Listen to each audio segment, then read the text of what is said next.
1, 2, 3, 4, 5, 6, 7, 8, 9, 10. 1, 2, 3, 4, 5, 6, 7, 8, 9. All right, what did I get up to?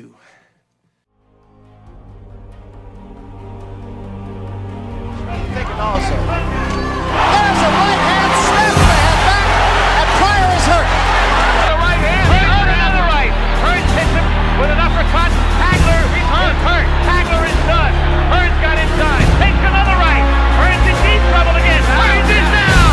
Hearns is down in the third round, and on his back. What a shot!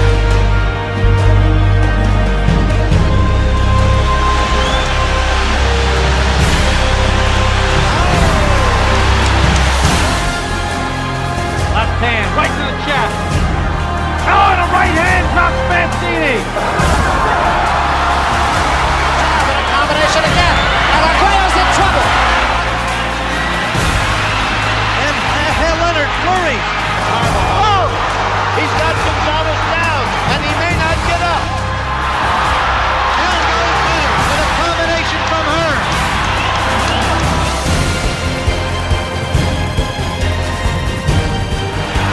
Unbelievable! Diego Corrales comes back in a round he was losing 10-6 and wins the fight and knocks out Jose Luis Castillo. Oh! That's left! Floored him! It came from nowhere! It's over! Ali is the knockout winner!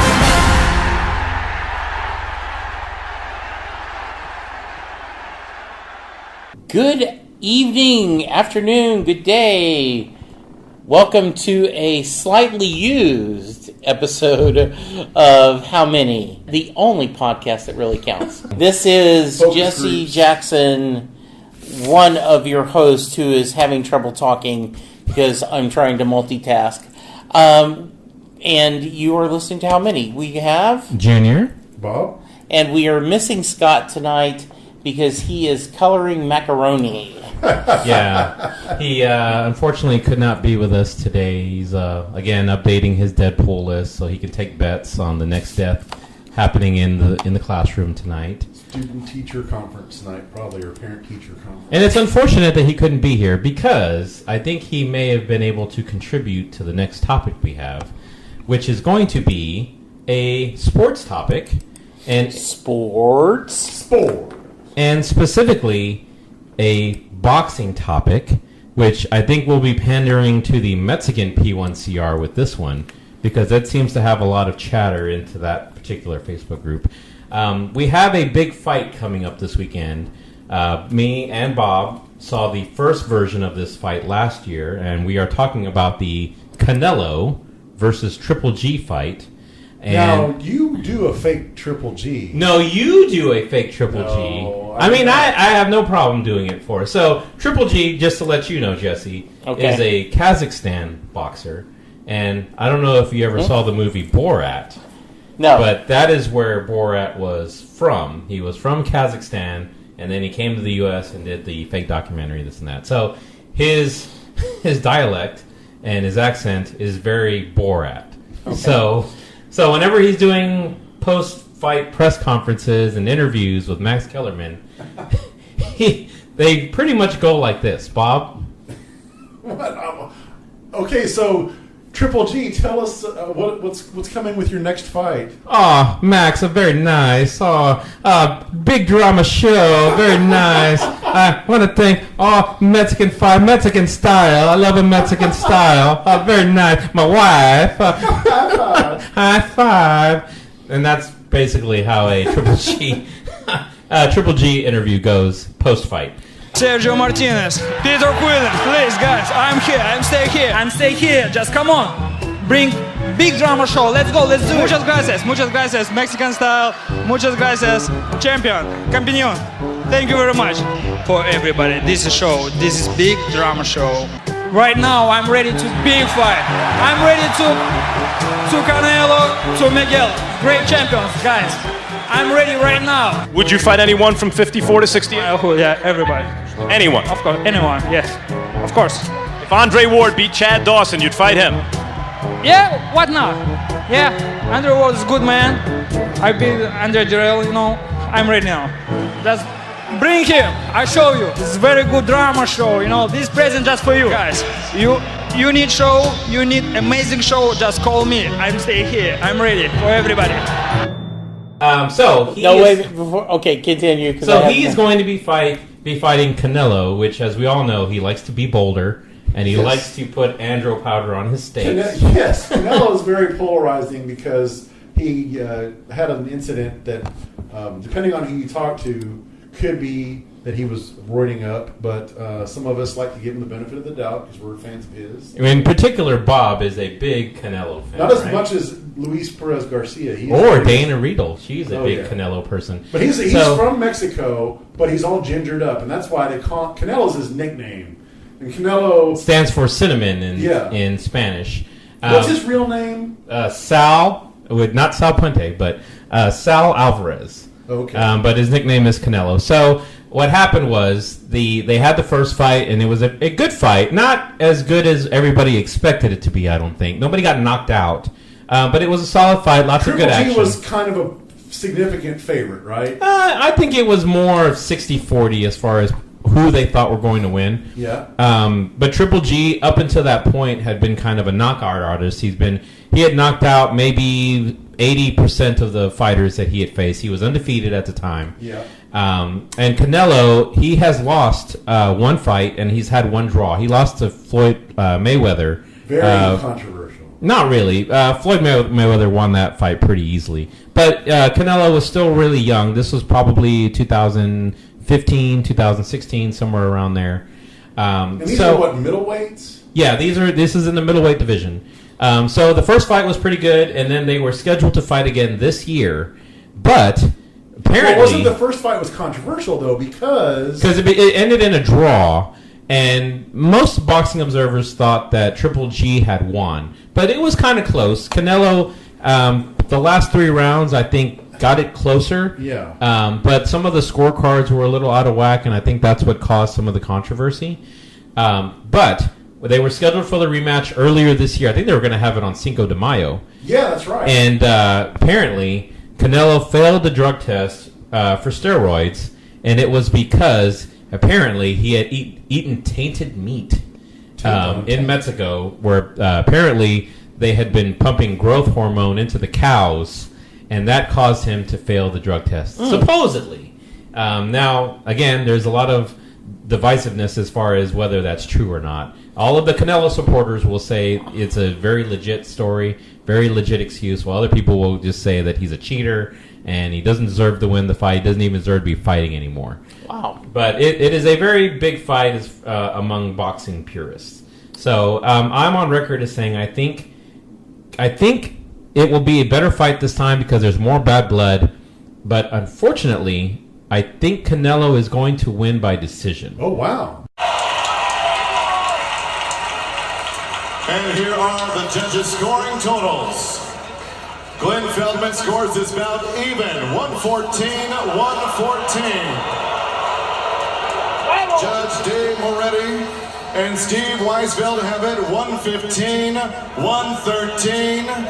Your winner by majority decision and new WBC WBO IBO Ring Magazine middleweight champion of the world, Saul Canelo.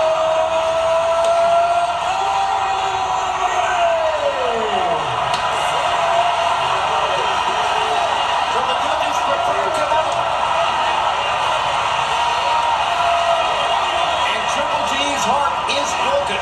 But I'm going to be rooting for Borat. Why are you against your own Mexican? I don't like that he didn't get the right testing done to know ahead of time that he was going to fail this drug test and cause this giant delay, trying to wait Triple G out, hoping that he'll retire before he ends up having to face him. Because Triple G's in his mid-30s. He's getting close to retirement. And Canelo's still in his mid-20s. He still has a lot of time left.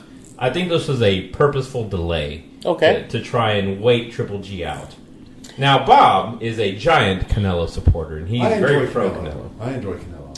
So, speaking of boxing and knockout artists, I thought it before would we be go fun. to that, Yep. I am not a big boxing fan, but I'm looking forward to having this discussion.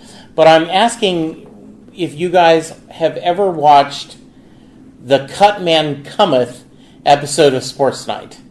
No, I have not seen that.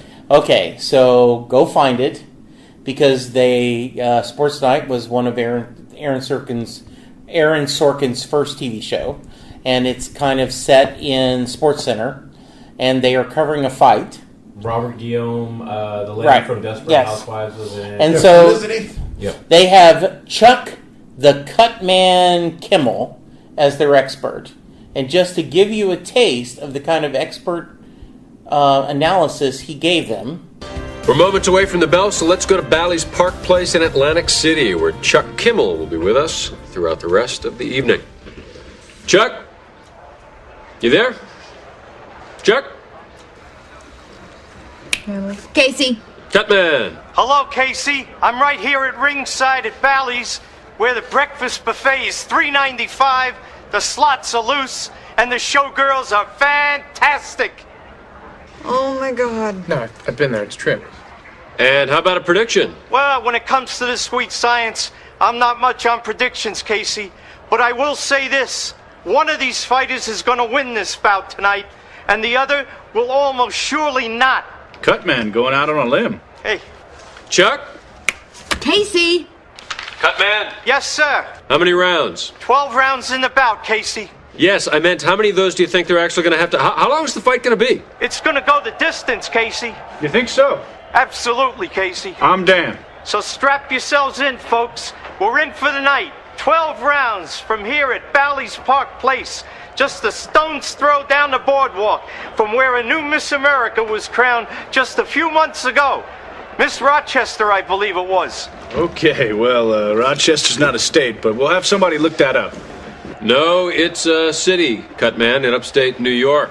Contestants in the Miss America pageant have to come from one of the 50 states. Well, I hate to correct you on your own show, Casey, but there's 52 states, with Alaska and Rhode Island. Okay. Though I'm no college professor, you see. Well, that's almost hard to believe, Cutman. Thank you, Casey. I think this is an 840 bit in the making here. the next time they do character spinning roulette wheel, I think the Cutman Cometh needs to make an appearance. We need Jesse to call in and get past Fernando to sneak this character in. All right, so as far as knockouts go, Triple G is known to be a knockout artist, so I thought it would be fun to take a look at a list of about 50 boxers and see how many of them were great knockout artists. And this is a list of the greatest knockout artists of all time per Bleacher Report, so I don't know how reliable this list will be. But this is going to span all decades, so we're going to see fighters from the 60s, the 70s, 80s, 90s. How about 30s, 40s? 30s, 40s, Okay. however long boxing's been going on. So just to get some clarification, because, I'm channeling my inner Cutman. So let me get this straight, Junior. We are not talking great fighters. We are talking knockout artists. That they win many of their fights either by a knockout, technical knockout. Okay. Yeah, don't go to decision. But I will make it really easy. If you know the fighter, we'll count them. If you don't know them, we won't. Okay. Is that fair enough? Okay, yeah. Well, Please. do we Yes. Let's get our numbers. Okay. All right. So Bob, without our fourth person, and there's 50. My formula is completely out of whack. I'm going to probably recognize a lot of these, so I'm going to say 32. Wow. Okay. That's shocking. I did not think that your knowledge would extend to boxing that much. We'll see. I may be... So I'm going to do 15, because I do not know many. Okay. And Junior? Had I not done the research and just going in blind, I probably would have been in Bob's range. I probably would have said 30. Okay. All right, so starting at number 50, we have Cleveland Williams, who finished with their not Cleveland Brown from Family Guy, Cleveland Williams, who was a boxer who ended with a record of 78, 13, and 1 with 58 knockouts.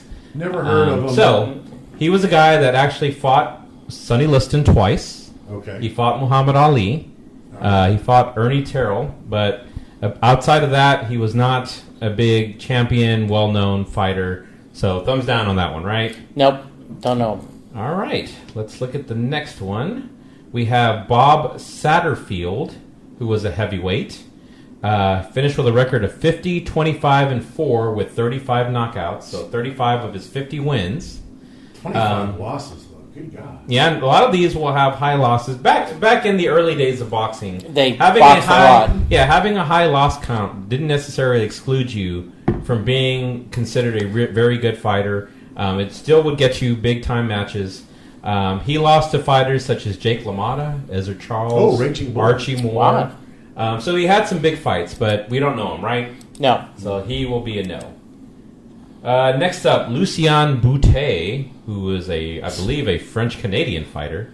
27-0 with 22 knockouts. Wow. I don't know him, but I feel like he should get a vote. Just so because I have seen this. Sounds person like he fight. really whipped some Boutet in his day. I'm adding in the boos and the crickets as we speak by now. So I will tell you up front, this list is from 2011. So his undefeated record is no longer undefeated as of he's today. still active? Yeah, I believe so. But I saw him fight a couple of times, and he was a very powerful fighter. But if you guys don't know him, again, you won't count him, right? Got it. Going into 47, Kermit Cintron. Hi-ho! Is that your fake Kermit? We would love to hear some more of that. So many songs about rainbows. It's not easy. Pierre Paul. Being in the green trunks. Paul. So he Kermit- gets like Pierre Paul. So Sensible. Is that Al Michaels or is that Kermit the Frog? And now back to Roundtable with Al Michaels, Harold Ramis, Ray Romano, and Kermit the Frog. These zoning laws are infringing on the rights of If I citizens. might interrupt for a minute, I'd like to point out... You've had that your time. Let someone else I speak. haven't said a word. It was that guy. Don't look at me. I can't get a word in edgewise. Well, then who the hell's been talking this whole time? Oh, well, that's a high question. So Kermit Cintron ended with a record of 32-3-1 with 28 knockouts, so 28 of his 32 wins. But we don't know him, right? No. Okay, so we will skip him. Daniel Ponce de Leon, who sounds like some kind of European discoverer. Wasn't he searching for the Lost City of Gold? Yes. Searching for love. He had a record of 41-2 with 34 knockouts as of 2011. But you guys don't know him, right? So we will skip him. This one I think you guys will know. Michael Spinks. Yes, Leon's brother. Yes, had a record of 31-1 with 21 knockouts. So 21 of his 31 wins. And that must have been a Tyson when he got knocked out in like 45 seconds. Spoiler. Who may make an appearance later, I'm sure. May make an appearance. So Michael Spinks, at his normal weight division, he was a light heavyweight when he started his career. Now, is a light heavyweight considered cruiserweight? I think that is one weight before cruiserweight. Okay. So, Junior. Yes. Explain to me, has there always been this many weight classes in boxing? I think early on in boxing, I don't think there had been so much junior welterweight, junior middleweight, super middleweight. You've got flyweight, welterweight, bantamweight. Strawweight. You're forgetting about strawweight. Wow, I didn't know there was a strawweight. There is now. Weight There may not have been Watchers. one back then. Waiting on a sunny day. Oh, he gets in a Springsteen reference. Yes! Take a drink, everybody. So I don't think there was all of these specialized weight.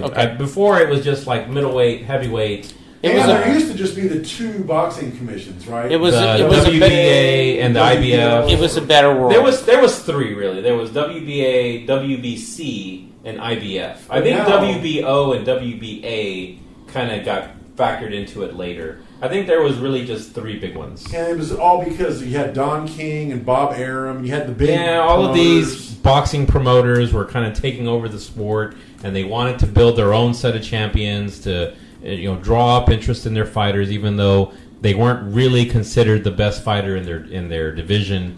So Michael Spinks, though, we said counts, right? Everybody's familiar with him. Yeah. Yes. He was more of a knockout artist when he was a light heavyweight. He moved up to heavyweight, and he won his title against Larry Holmes, beat him twice.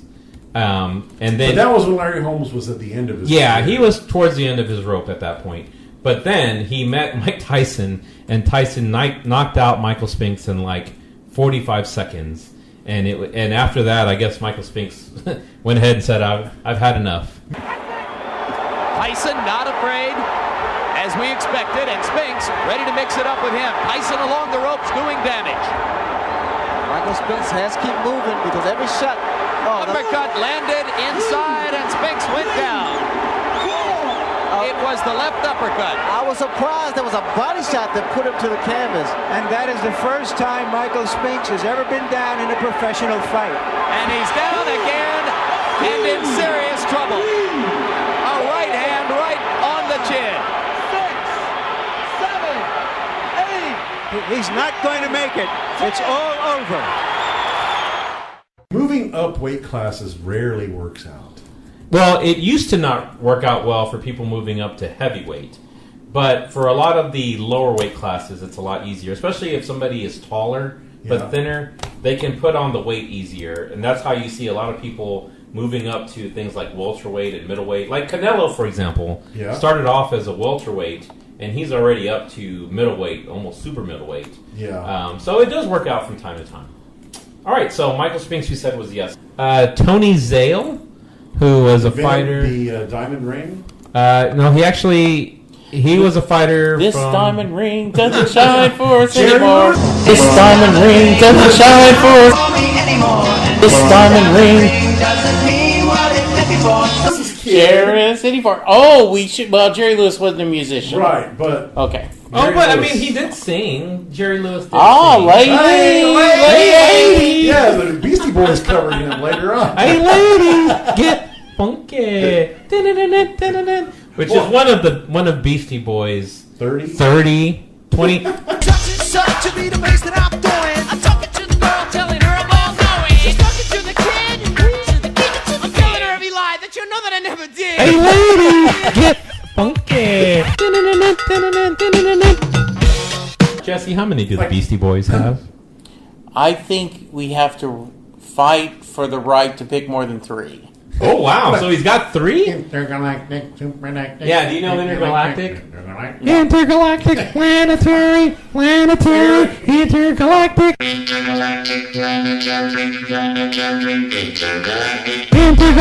planetary, intergalactic, planetary, intergalactic. Wasn't that from Devo? No. Oh, We Are Not Men. We are Devo. Are we not men? We are Devo. The greatness of Jocko Homo, which is now very politically incorrect. That song title would never pass muster these days. Are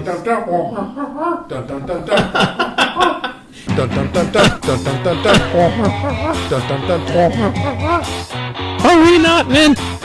We are Devo. Are we not men? And that video for Jocko Homo, by the way, is Shake Laugh, where the giant baby face mask. Bougie Boy, yes. Devo's greatness. Devo has 20. I think those 25 maybe. 20, 25. Jesse, how many do Devo have? Now when I prolong all along, I can't get me no. 3? 3 is your default when you don't know. Now when I prolong all along, you must whip it. You must whip it. Okay, so Tony Zale, does anybody know him? No. Okay. He did end up with 45 knockouts out of 67 wins, but impressive. He did fight Rocky Graziano. Okay, Henry Armstrong. Appropriate name, but... So, his record, 149 wins, 21 losses, 10 draws, 101 wins by knockout. Was this all bare knuckle boxing? This must have been... They fought... Bare knuckle, they fought until somebody died in the ring, basically. 30 rounds. I mean, that is a very impressive record. His nickname was the Human Windmill. So he was basically just going in... Listen to the people he fought and beat. Barney Ross, which I thought was a character on... The Simpsons. Yeah, the Andy Griffin Show. Lou Ambers, Seferino Garcia, Fritzy Zivik, and Al Bummy Davis. So, outside of his shake laugh wins, we won't count him, right? Even though he has a great record. Alfonso Zamora had a record of 33-5 with 32 knockouts. So of his 33 wins, 32 were by knockout. Former Rangers second baseman.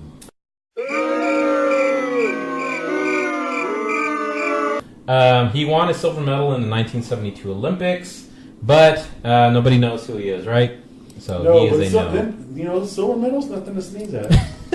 Costa Zoo, 31 wins, 2 losses, 1 draw, 25 knockouts. So 25 of his 31 wins. Now, I have seen Costa Zoo fight. I think he was a Russian fighter. He beat the greatness of Zab Judah and knocked him out. I've heard of him. Yeah, he knocked out Zab Judah in one of the funniest knockouts. Why was it funny? Because when he knocked him was down... Was he unconscious before he hit the... No, he got knocked down, and then Zab Judah jumped back up, but he had chicken walk as he walked up, and then he fell back down face first. He had a very shake laugh knockout. You have to come forward and work. And this round was Costa Zoo's clearly evening things up. And ending strong. Down he goes. A right hand. He's in trouble. He's in real trouble. It's over. JD stops the fight in the second round, and it's over. But you guys don't know him, so we won't count him. All right, so I think here's one that I think we will count. Okay. Joe Frazier, Smoking Joe Frazier. Down goes Frazier. Down goes Frazier. Letterman used to do this great bit where he would call up Joe Frazier to find out what he was up to.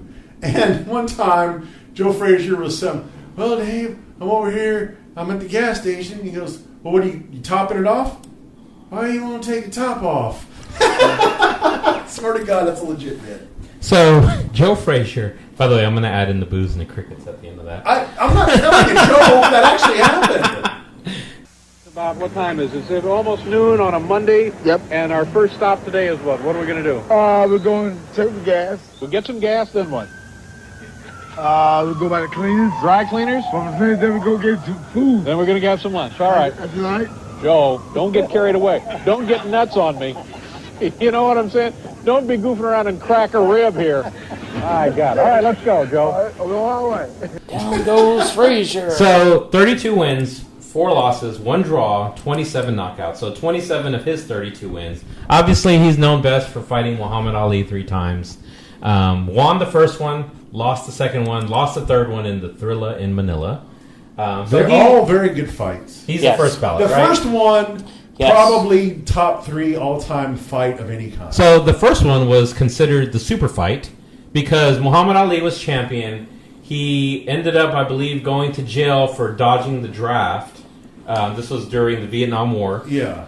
So he vacated his title. Joe Frazier fights and wins the title. So he's the champion. The first one's at Madison Square Garden. That was like 71, I think. Yes, and it had a lot of celebrities ringside. One of the first fights that had a lot of celebrities, and they actually had celebrity camera people taking photographs of the fight. That was also, I think, the first closed circuit fight. Like they showed on closed circuit. Like most of the fights in the 70s, they would just show on network TV. Like any Big Ali fight or whatever, it would just be on prime time on ABC. But that one, that was actually like closed circuit. And this was pre-pay-per-view. Yes. So this was before anybody could just at home buy the fight, watch it at their leisure. You would have to go somewhere like an arena or something. Yeah, and they would, So he's definitely in, right? So the next one, which I think I'll get some support on this one, the great Julio Cesar Chavez. Yes. Finished with a record of 107 wins. Big fan of his salads. Actually, I was a big fan of his human rights, and wasn't he fighting for labor? Chavez, yes. 107 wins, 6 losses, 2 draws, 86 wins by knockout. So 86 of his 107 wins now, were by knockout. Was he a big Sugar Ray Leonard rival? Who was his big? So at the time that he was fighting, I would say mid-90s all the way until so this is after. Yeah, 2000s. that's right. I was thinking of Duran. So he did have some big fights for his time. He fought Edwin Rosario, which was a big fight. That was one of those Mexico versus Puerto Rico matches. He also fought Hector Macho Camacho. And beat the crap out of him. And then one of his most controversial fights was against Pernell Sweet Pea Whitaker. Okay, that's who I was thinking of. Which is a fight I was at in person because it was at the Alamo Dome in San Antonio. And the fight ended in a draw, very controversial draw. Crowd get rowdy. Most people thought that Sweet Pea won, but because he was in San Antonio, home cooking got the benefit of the doubt, and they gave him the draw. But he fought until he was pretty old, right? Yeah, he fought almost until like mid 2000s. Yeah, he actually fought on the same card as his son, Julio Cesar Chavez Jr. Right. They've actually fought on the same card, which was one of the first times that had ever happened. But yeah, in his time, he was one of the greats and one of the icons of my youth, sports-wise. So yeah, he would definitely count. Oh, he also fought and lost to De La Hoya twice. De La Hoya, yes. So we're going to give him a yes, right? Yep. Yes. If he gets up, he probably wins the fight. I can't believe it! Unbelievable! Richard Steele stopped the fight with fewer than 5 seconds to go. You're going to watch Lou Duva go crazy now. You're going to watch Lou Duva go absolutely berserk. This is one of the most unusual calls by a referee in the whole history of the sport.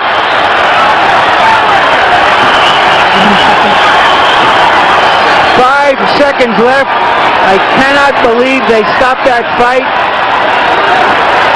From the point of view of Chavez, it is one of the most dramatic comebacks in the history of the sport. Larry, the official time will be 2:58 of the 12th round.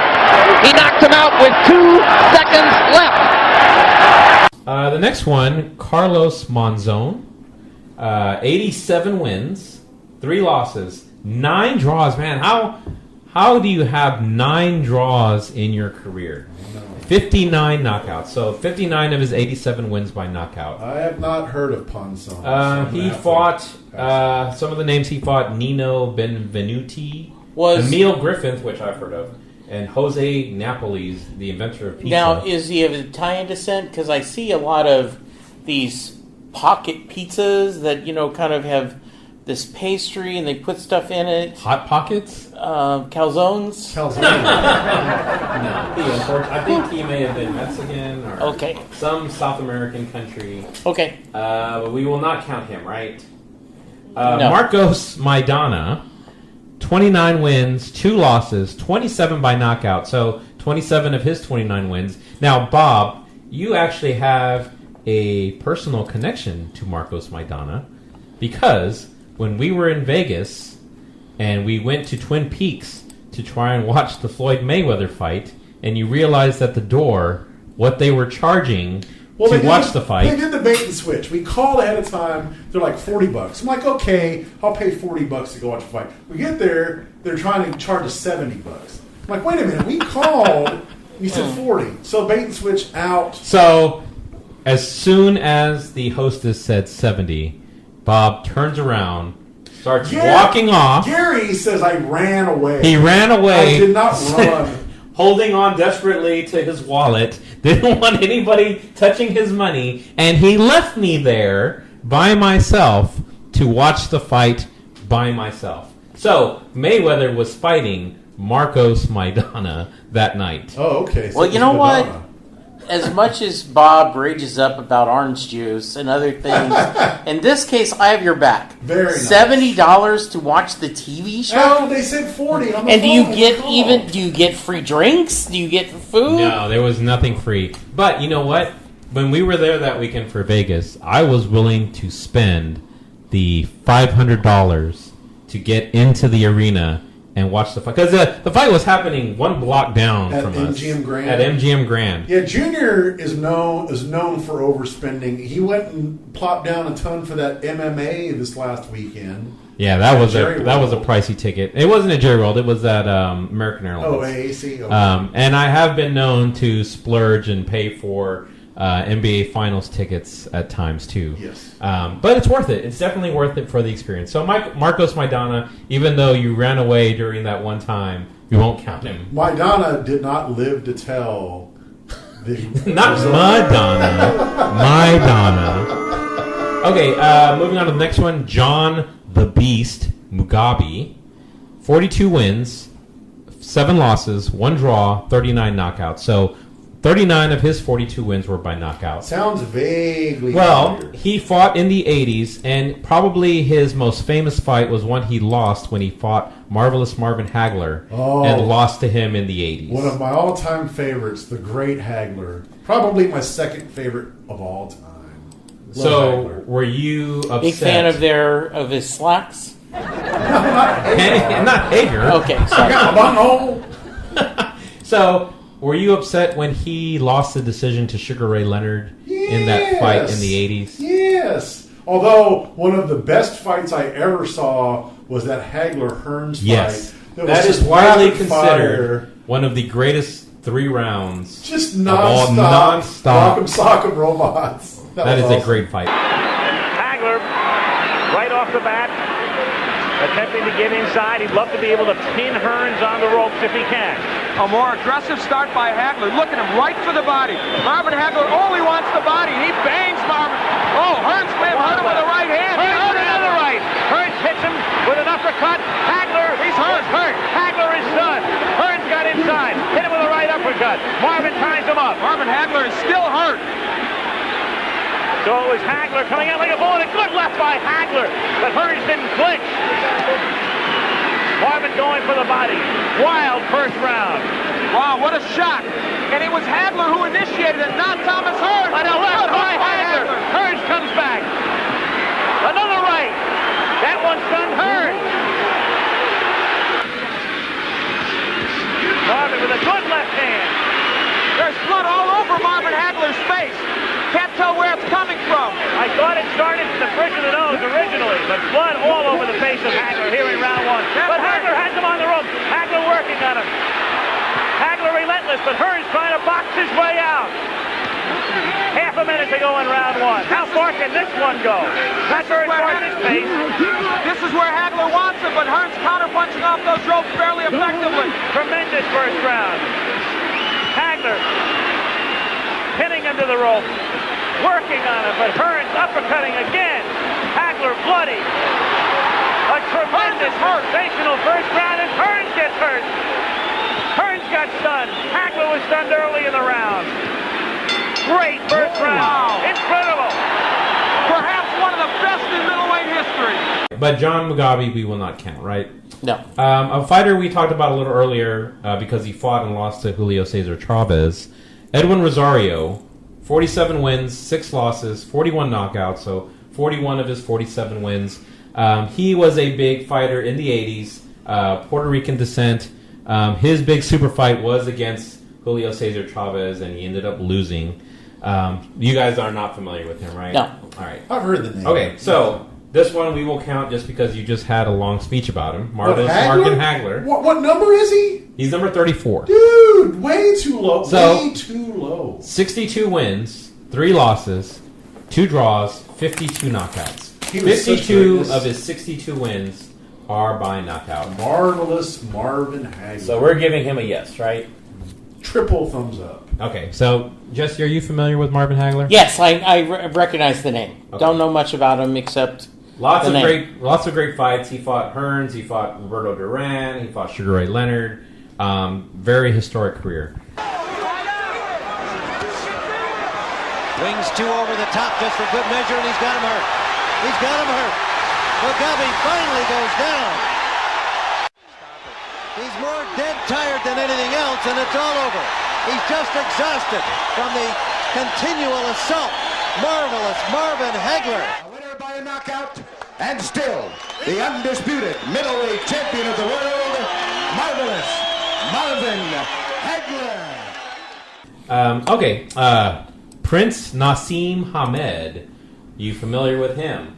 36 wins, 1 loss, 31 knockouts. Isn't that who John Travolta thought was in Wicked? Or no, it was Adele Hazim or whatever. What?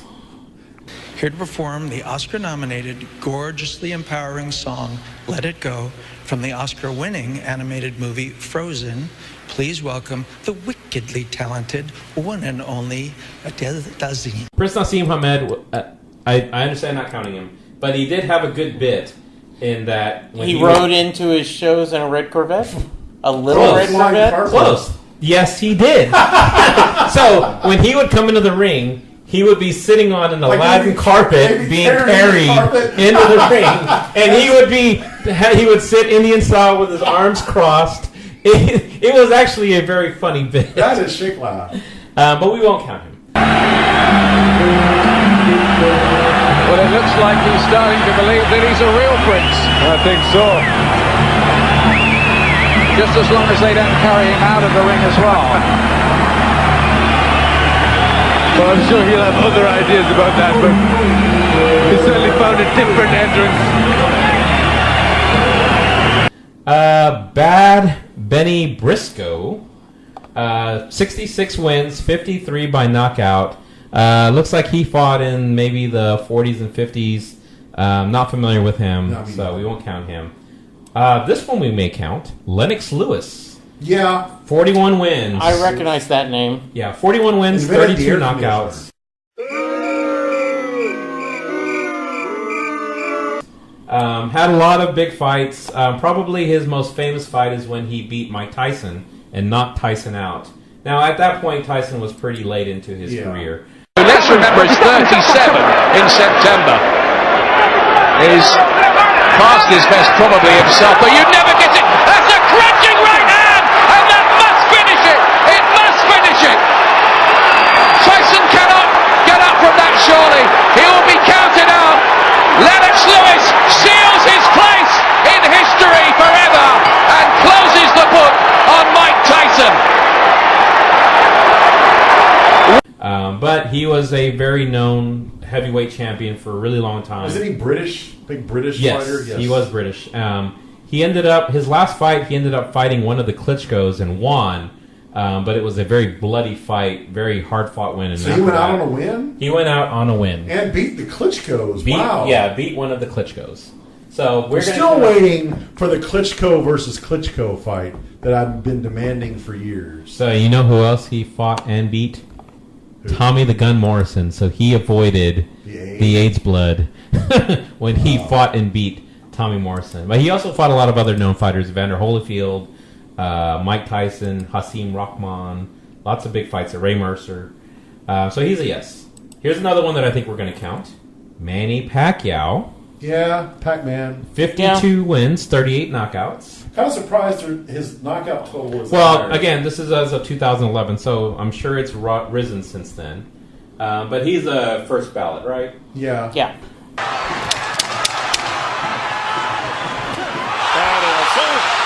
my gosh, what a straight left hand. And will Hatton make it up from this? Can he beat the count? Is that it? And Kenny Bennett says, no way. That is that. What an amazing knockout shot. That is the most spectacular one-punch shot of Manny Pacquiao's incredible career. Any fighter. Next up, David Tua, 51 wins, 43 knockouts. He fought at the same time frame as Lennox Lewis, a lot of those fighters from the 90s. He was a Samoan fighter. Very good fighter, very good puncher, but none of you guys know him, right? Nope. So we won't count him. Speaking, we just... Oh, Tua bad. Oh, too bad. But... Okay, I won't add the booze and the crickets. That one's actually good shit. That is good. Okay, Tommy the Gun Morrison. We just talked about him. No, he's fair. Well, listen to these numbers: 48 wins, 43 by knockout, 3 losses, 1 draw. But he lost the most important fight of all, unfortunately. Yeah, and all those knockouts he racked up against tomato cans. Well, you say that, So some of his big wins, he beat James Tillis, who was a good fighter in the 80s. Joe Hipp, who that name sounds familiar. Carl the Truth Williams.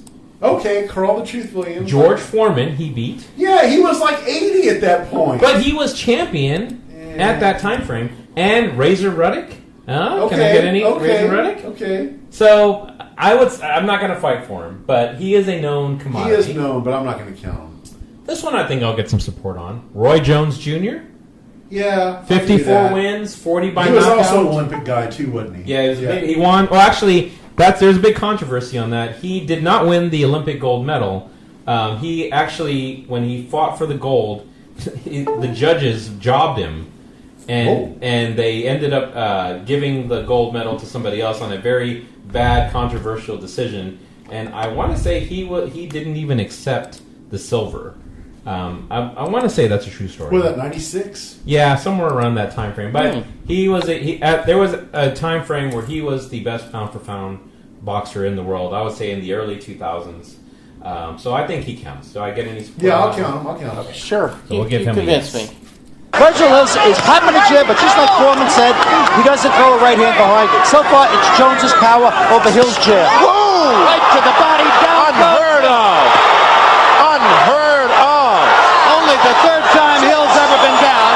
He's holding the kidney area on the right side.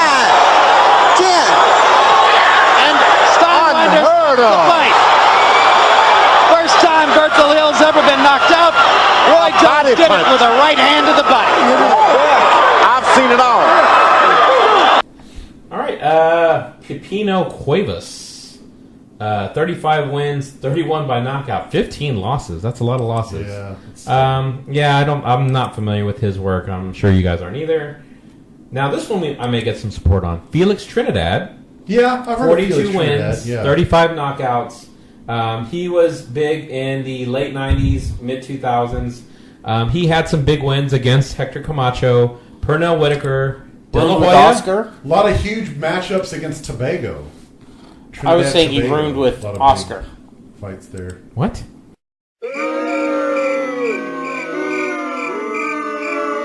Now, the Felix Oscar thing, I got that one. Okay, thank you. His was way too obscure. You've never heard of that country, Trinidad and Tobago, that's always in the Olympics, that's spare? No, you're getting booze and crickets right now.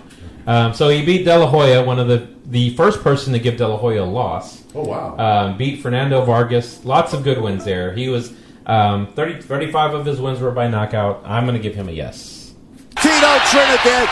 Jim, there's no question. Out of the last 4 rounds, Tito Trinidad has released 3. Down goes Vargas on a big left hook. And up he gets in 2 seconds. And now it's abundantly clear. Fernando Vargas must score a knockout or he's lost this fight. Down goes Fernando again.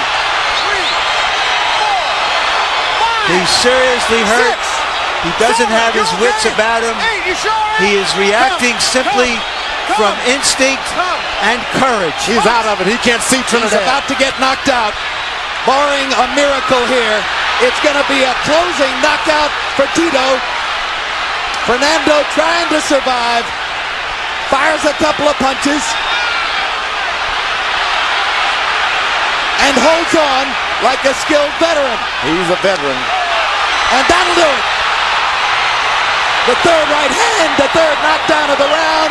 A huge victory for Tito Trinidad. All right, let's see. Roberto Hands of Stone Duran. No Mas. Yes, he is known for no Mas, but he did have a great career. That was a great 30 for 30, by the way. Absolutely, when he did the no Mas against Sugar Ray Leonard. Yes. 103 wins, 70 by knockout, 16 losses. He fought during the era of the great middleweights, Hagler, Hearns, Yeah, he Leonard. was greatness. He fought them all. So I'm going to get support on that one. Yeah. Sure. Yeah, that early 80s, that was the era of the middleweight. Question about that. There's a right hand and a left hook by Duran, and another big right hand by Duran. Barkley may not be seeing the right hand, and yes, Duran is nailing him with it. They want Barkley on the inside, where he isn't going to be hit with that overhand right. Big right by Barkley. But again, the right by Barkley's in trouble. He's hurt. He's down. First knockdown of the fight.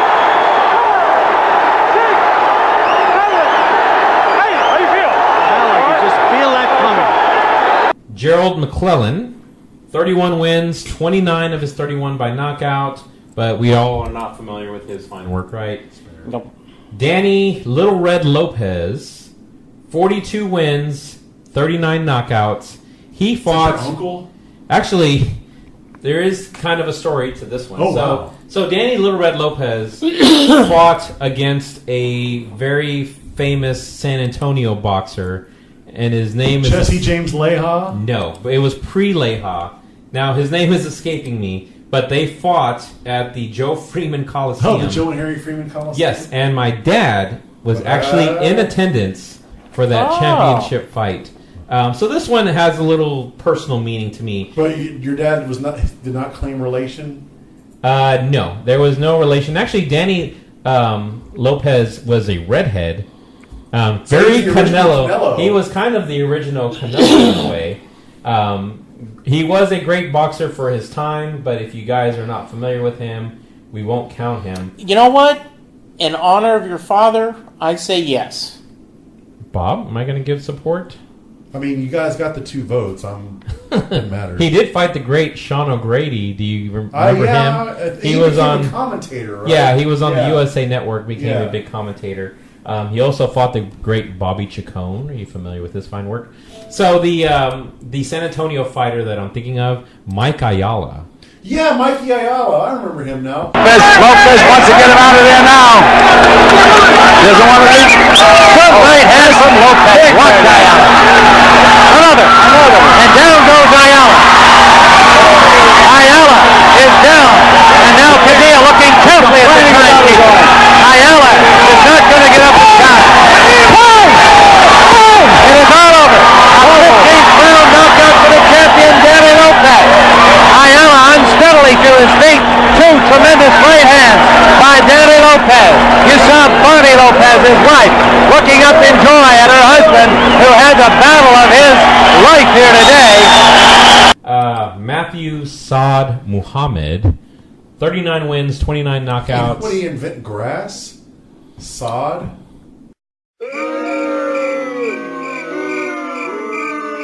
I tend to put all my support on the world's American fighters. Do not know why this is we're having a Carter bit. So he was the light heavyweight title winner in 1979, but we're not familiar with his fine work, right? So we will give him a no. Next up, Rocky Graziano. Yes, I would count Rocky Graziano. 67 wins, 52 by knockout. I think some of the notables that he fought would be Al Bummy Davis again. He fought Zale, which we talked about earlier. So you're familiar with his fine work, Bob? Yeah, I am. Okay, so we will give him a yes. Basically, anybody named Rocky gets a default. Okay, here's one that I may get some support on. Max Bauer. Yes, whose son was Jethro Yes. on the Beverly Hillbillies. Yes. 73 wins. It's not Bauer, it's Bear. Bear, whatever. B-A-E-R. Which is part of the convention that we talked about earlier today. Yeah, the guys that picked up Jesse in their Uber. 73 wins, 53 knockouts.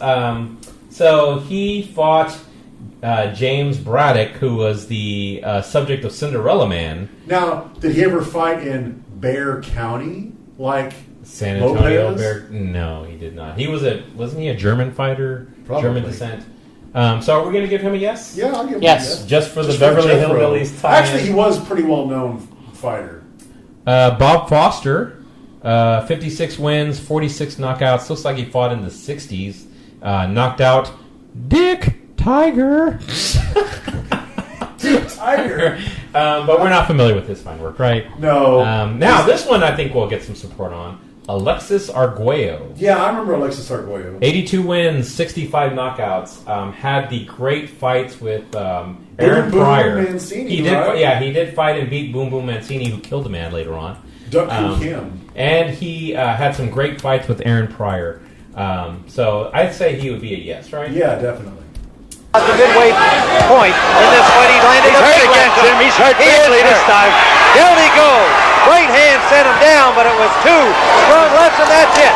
Tony Perez says that's enough. Rightly so, Tim. He was hurt badly. No sense letting it go on any further. He could no longer win the fight.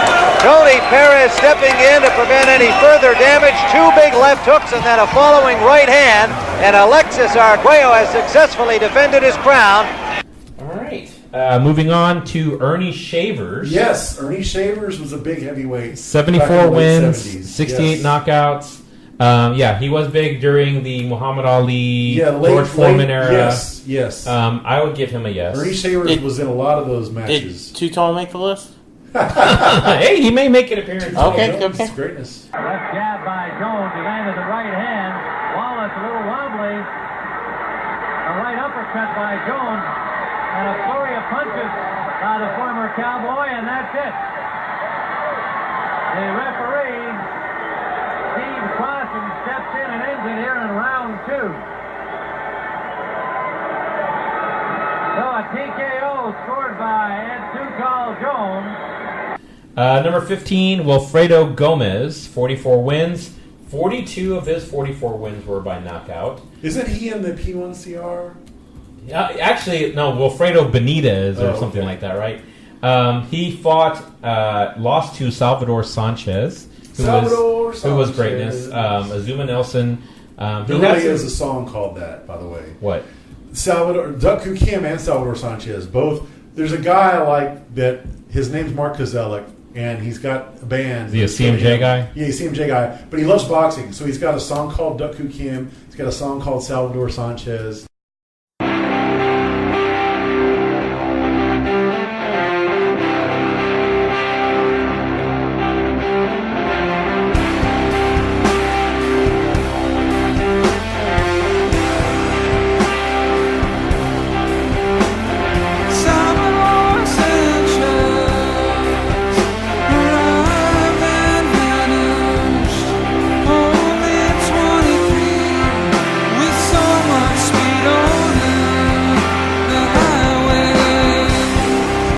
Boxing. Every song he has. So is it about Duck Koo Kim dying in the ring? Pretty much. Wow, that's it's about dark. him. It's 15-minute long song too. God, it's greatness. So Wilfredo Gomez will say no one. Ruben Olivares, 88 wins. Angel Oliveira, what? No, not Angel Oliveira. 88 wins, 77 knockouts. Are you, anybody familiar with his fine work? Never heard of him. That's an impressive percentage. Okay, so we'll skip him. Well, this is a weird name that I've never heard of. Kayosa Galaxy, 49 wins, 43 knockouts. Apparently fought in the 80s, but I am not familiar with his fine work. Funny name, though. Carlos Zarata Serna, 66 wins, 63 by knockout. So that's a good knockout percentage. It is. Not familiar with his work, right? Don't know. Now, here's one I think I'll get some support on. Rocky Marciano. Yes. Possibly the greatest fighter of all time. So, 49 wins, 43 by knockout. One of the only undefeated fighters, retired undefeated. And he fought in a tough era, too. So. Yes, and he actually, didn't he beat Joe Louis as well? Yep. But now that was when Joe Louis was already past his prime. But I would still considered one of, if not the greatest of all time. Joe Louis, the greatest boxer ever lived. I'll be with you boys in a minute. He was bad in Cassius Clay. He bad in Sugar Ray. He bad in that. Who that? The new boy had. Mike Tyson looked like a bulldog. He bad at him too. He done whipped Mike Tyson there. He whipped all their asses. What about Rocky Marciano? Oh, there they go. There they go. Every time I start talking about boxing, a white man got to pull Rocky Marciano out their ass. That's the one. That's the one. Rocky Marciano. Rocky Marciano. Let me tell you something wonderful. Rocky Marciano was good, but compared to Joe Louis, Rocky Marciano ain't shit. He beat Joe Louis's ass. That's right. He did whoop Joe Louis' ass.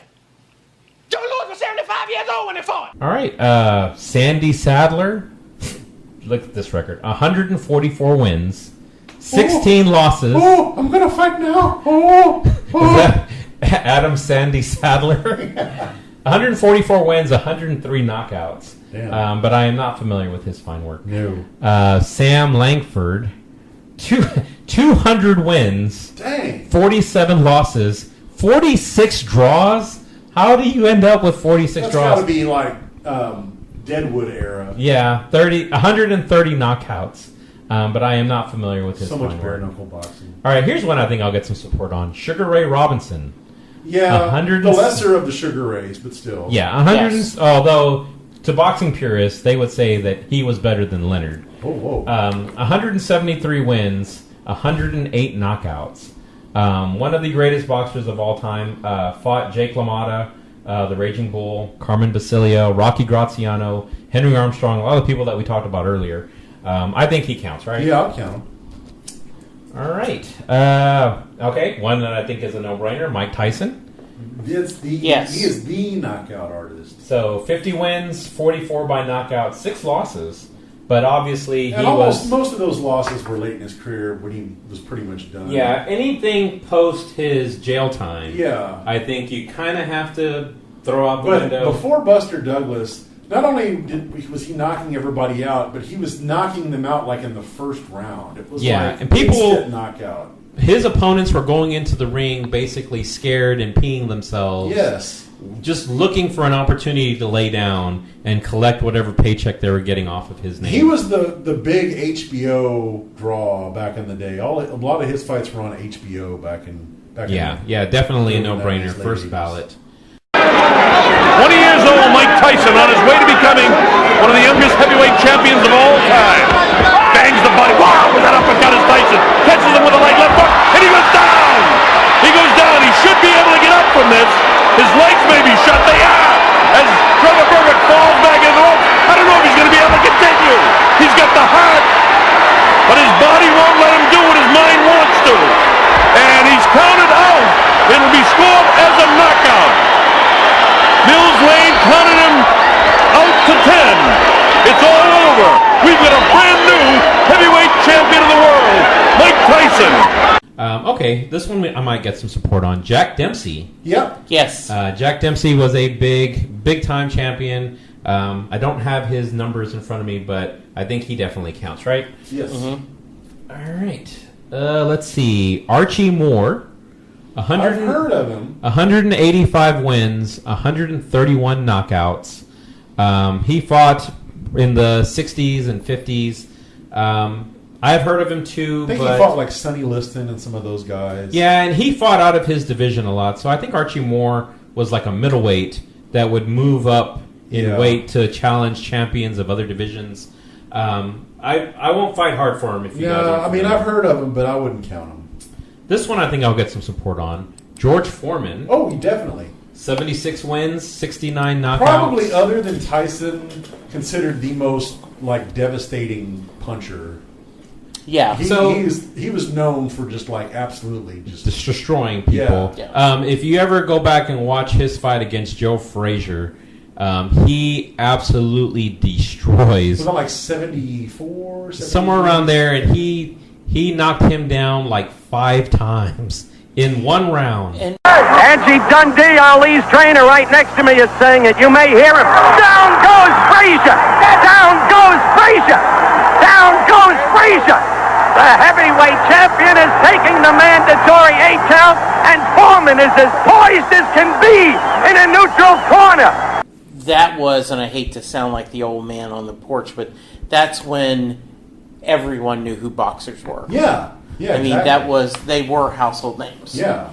Foreman, Frazier, Ollie. Heavyweights for sure. Yeah. And he had a very interesting career. So he fought in the 70s, and then in the 80s, he just retired and gave up. He lost to Muhammad Ali in the Rumble in the Jungle, and then he fought like maybe 1 or 2 more times after that, and then just called it quits, right? Mm-hmm. In his prime, basically.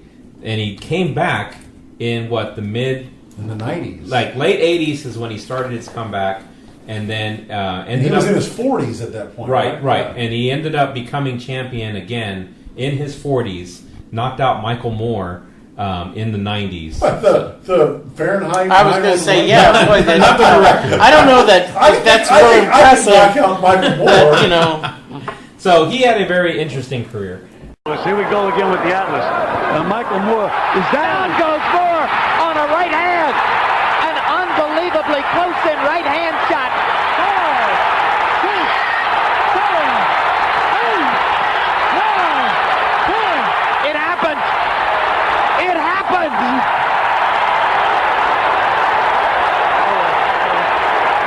I can't believe it.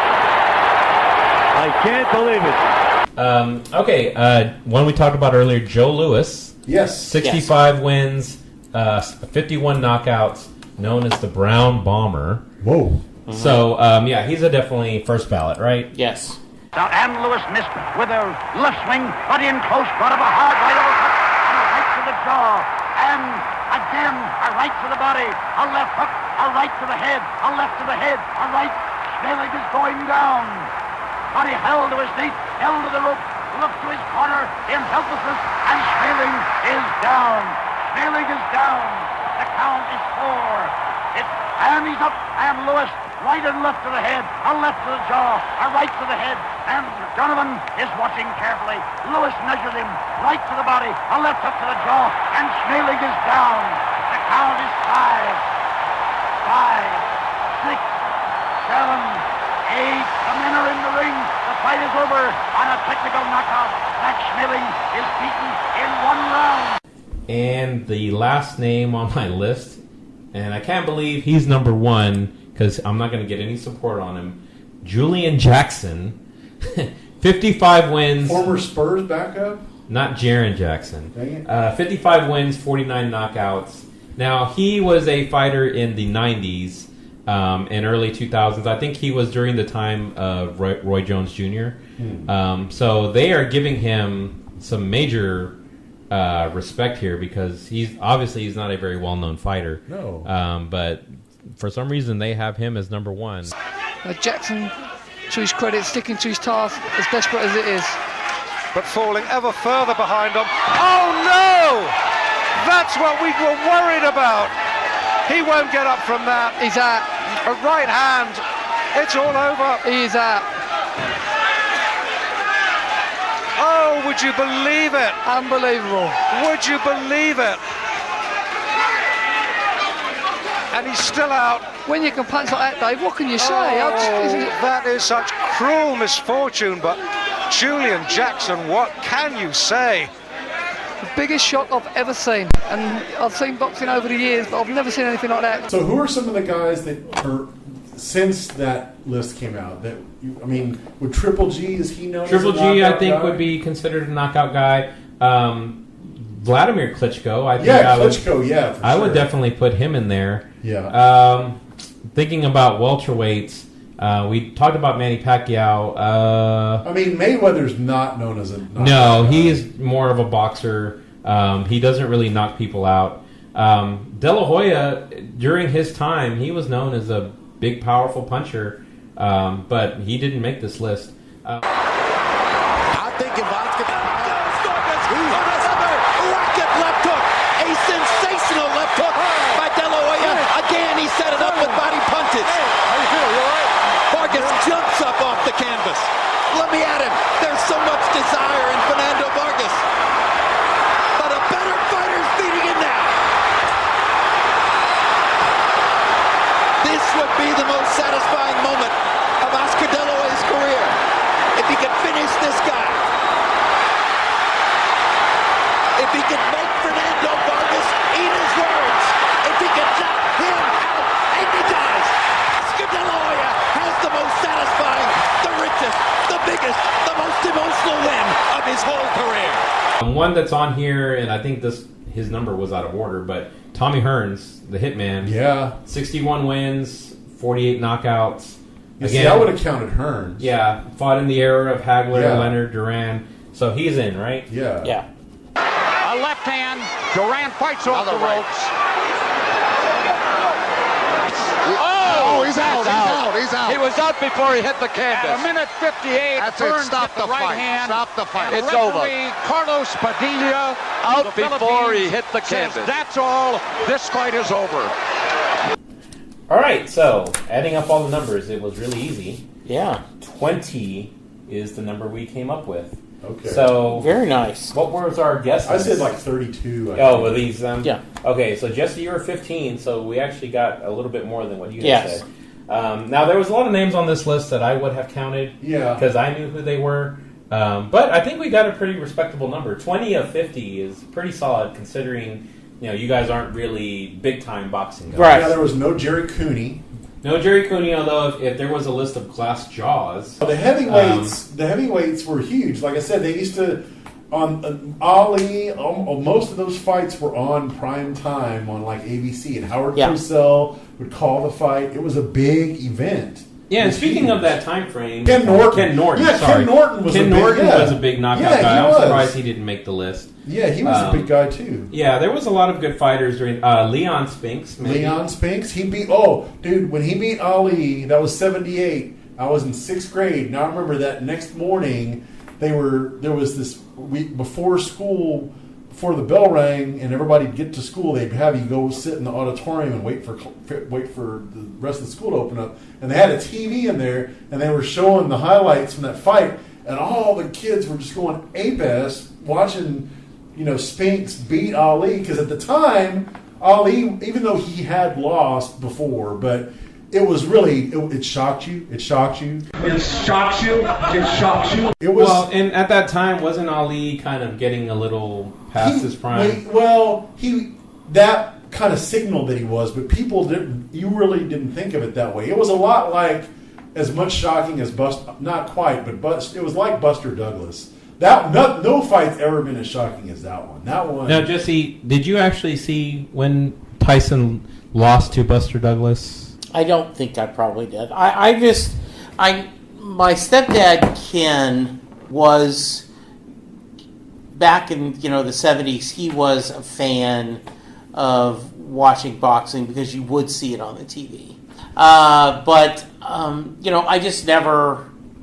You never latched on and I to think boxing? part of the reason is I like boxing movies. Yeah. And the actual fights are never as exciting as, it's like, I don't see them hitting each other. And But you know what I think really helped popularize it was Cosell. There was, especially him and Ali, there was Down goes Frazier. But I mean, they would build up the fight before. He would interview the boxers. They'd have a lot of it was just, you'd always want to see what Cosell was going to do with those guys. Yeah, and, they had the, Billy Crystal would do the Howard Cosell and Muhammad Ali, and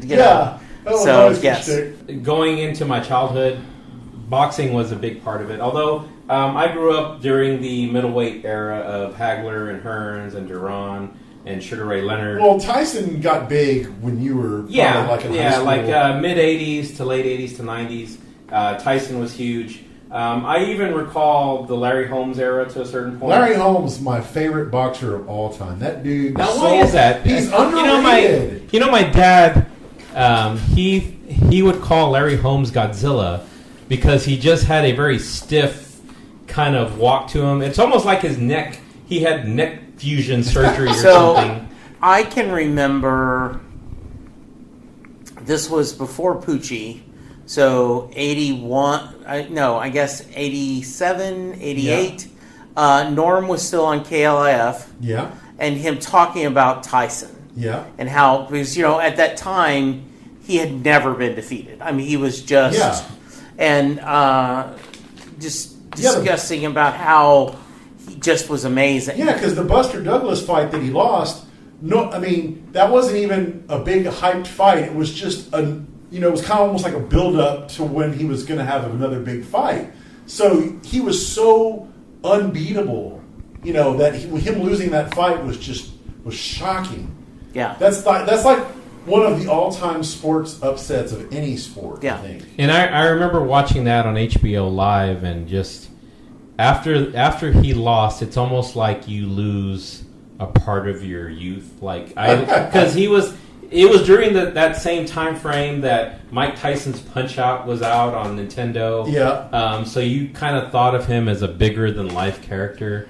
So for him to lose like that was just it just left you with an unsettled feeling. What an uppercut by Douglas, and down goes Tyson. 2, 3, 4, 5, 6, 7, 8. It's over. It's over. Mike Tyson has been knocked out. Unbelievable.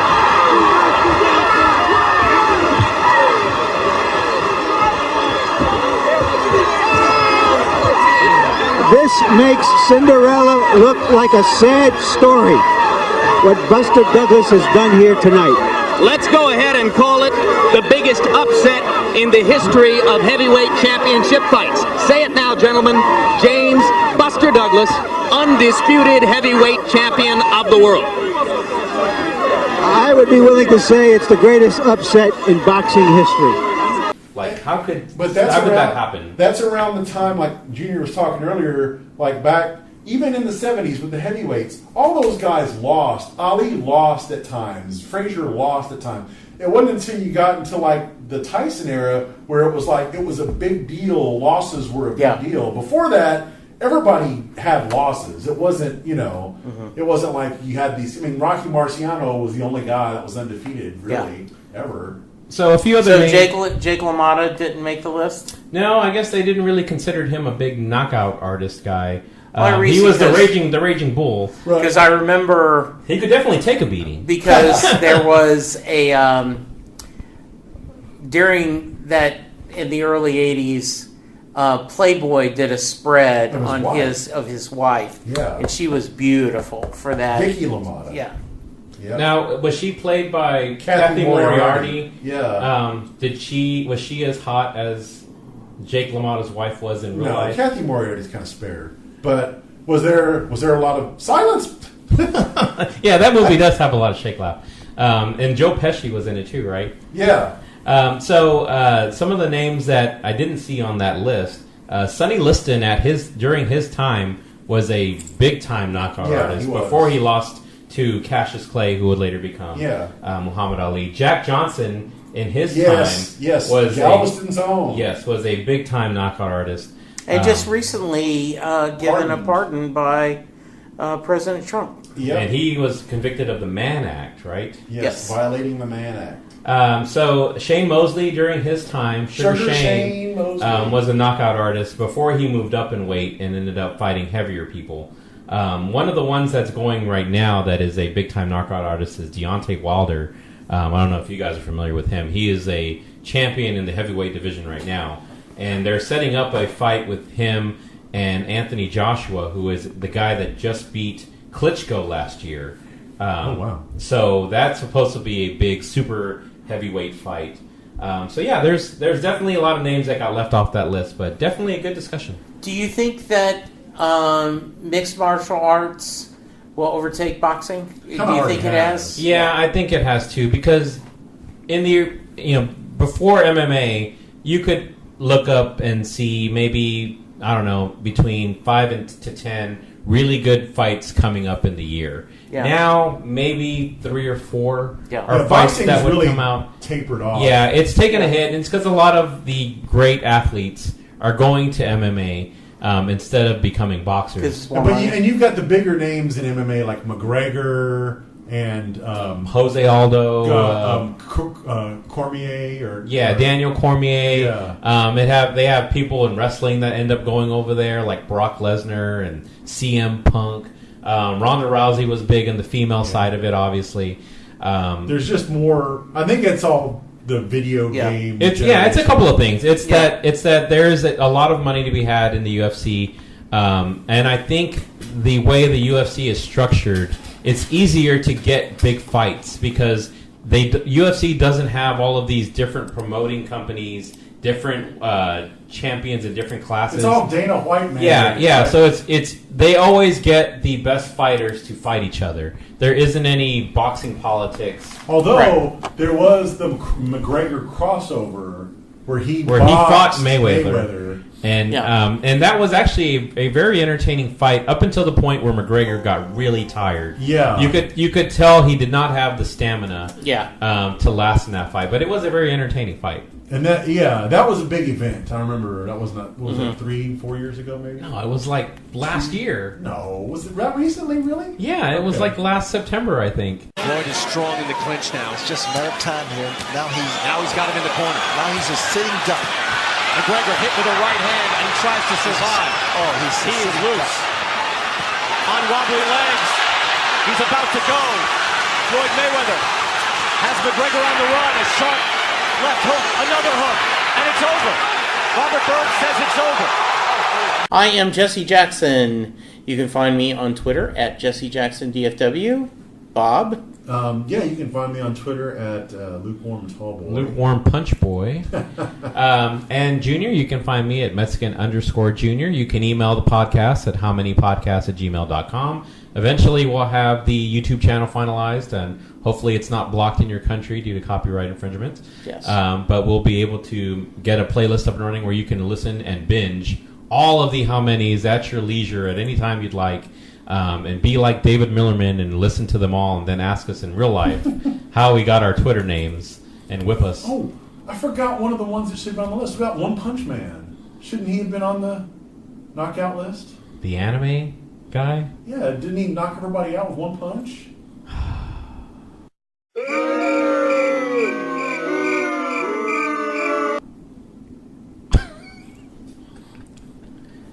I hate to embarrass you on your own show, Casey, but yeah. So I would love to hear some more Cut Man Cometh. Yeah.